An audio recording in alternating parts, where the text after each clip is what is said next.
Good day, ladies and gentlemen. Welcome back to the OffGridEnclave. As you can see, the weather is blasting, the sun is shining and everything is nice, so let's go out and do some stuff. In this video, I will be showing you guys how to set up a permaculture box.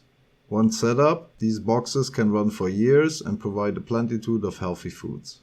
I already prepared all the materials here, so let's get right into it.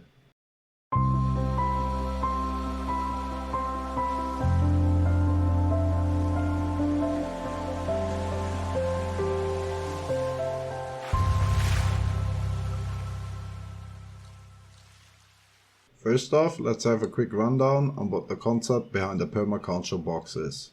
The idea here is that once you have set it up, the permaculture box is a means to produce food at minimal amount of effort and input, while at the same time having a certain amount of mobility and the practicality to also use this method in restricted spaces like city apartments that only have a balcony.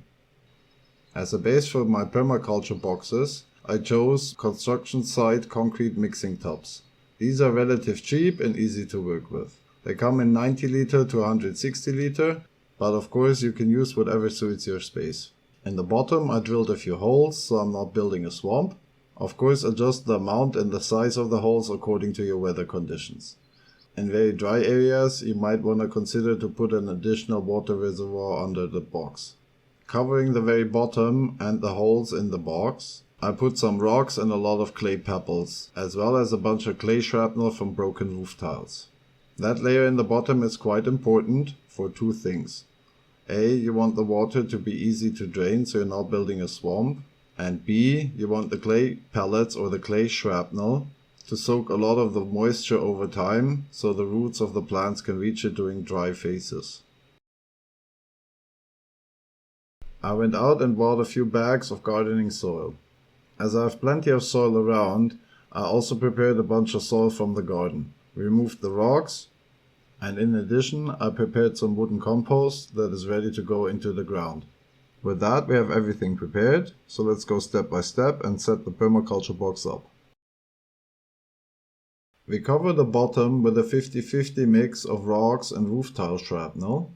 The height of this layer should at least be around 5 centimeters. Try not to make it any higher than 10 to 15 centimeters. As mentioned before, this layer is quite important for the overall health of the soil.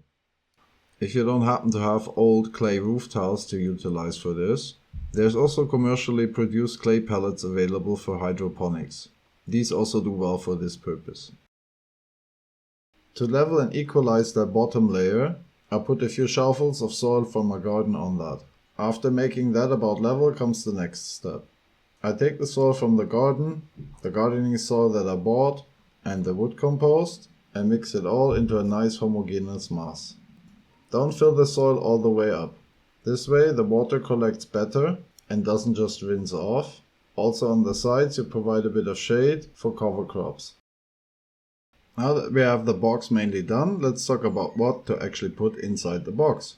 As core crop I will be putting the Jerusalem artichoke. Some also call it topinambur. A fascinating plant that produces a potato-like vegetable that tastes and feels very close to potato. However, it has a blood sugar neutral energy and vitamins that the potato does not have. The same concept you can also do with just plain potatoes. I made a whole video about the topinambur. They're fascinating, go check it out.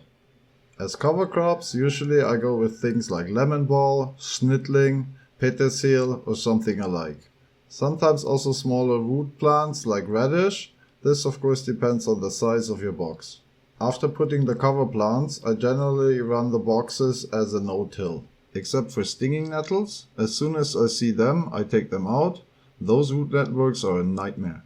After harvesting the topinambur and the other things at the end of the year, just leave a few of the root knots from the topinambur in, and next year you can have a full harvest again. I do not use any artificial fertilizer. I just throw a bit of fresh soil and wood compost on there every year. With that, let's wrap up this video. Thanks you all for watching. Leave a comment, like or subscribe if you enjoyed this content. See you all around, have a fine day and make it count.